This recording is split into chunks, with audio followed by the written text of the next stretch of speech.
I first heard about Tusk, must have been at least sort of 7 or 8 years ago, something like that. And I looked into it, and I have a deep love of Africa. I spent a lot of time there on holiday when I was younger. I spent a lot of time my gap year out there, about 5 months working in all different parts of Africa. And I had some amazing moments that you only dream about and you see on the wildlife documentaries. And when I watch them now, I can understand why people are so fascinated by it. Tusk to me summed up everything that is needed to be done in Africa within a charity.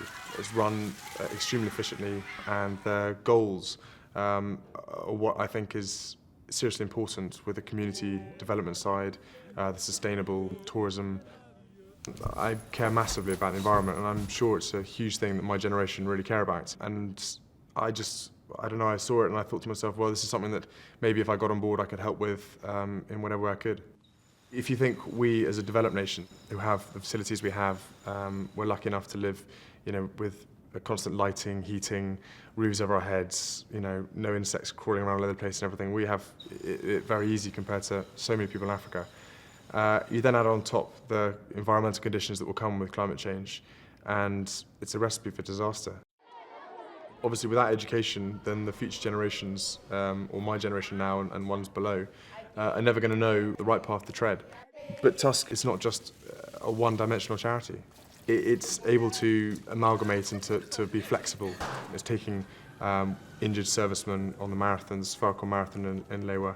We had the Cycle for Life, which was a massive success last year.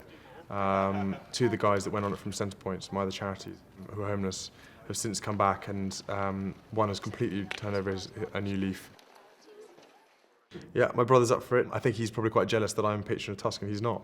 But he has his own charity he set up in Africa himself, which concentrates more on sort of the human side of Africa, which is, again, both sides a massive issue to be dealt with.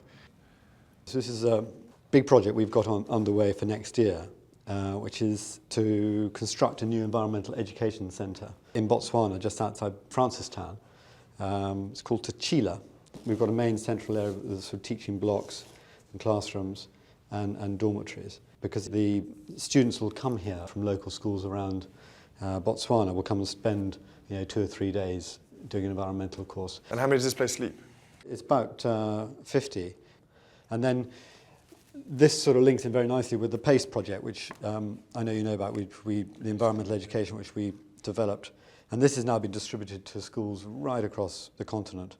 It's all about communicating sustainable solutions to environmental problems faced by local communities. And it's been a huge success. So we'll be using the PACE program here within the Tachila project. Fantastic. It's very exciting. I'd love to come visit when it's going to be one of the big projects of the 20th anniversary, I think. So. One of your many projects. Sorry? One of our many projects. Yeah, well, I know. Well, that's good.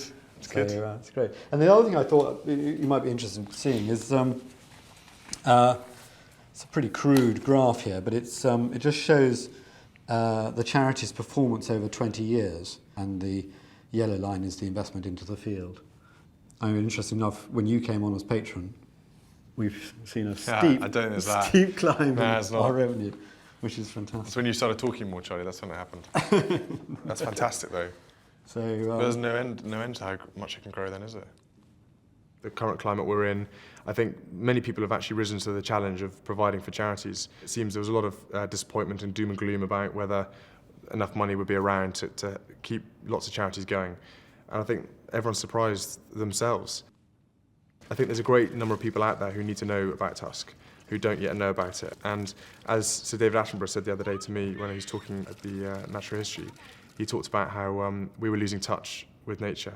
And I really think Tusk manages to reconnect us with nature because of the human aspect that it brings. I spend so much of my time sitting, staring out the windscreen at the moment of a cockpit, that many times I wish that it was wildebeest and rhino going below me. But one of these days, I'll get back out to Africa. I'll get a chance to go and see some of the Tusk projects that Charlie and his crew have been working on so well. Tusk does an awful lot more than people think. So I thoroughly urge everyone to keep supporting, and to those who don't know about it, start reading.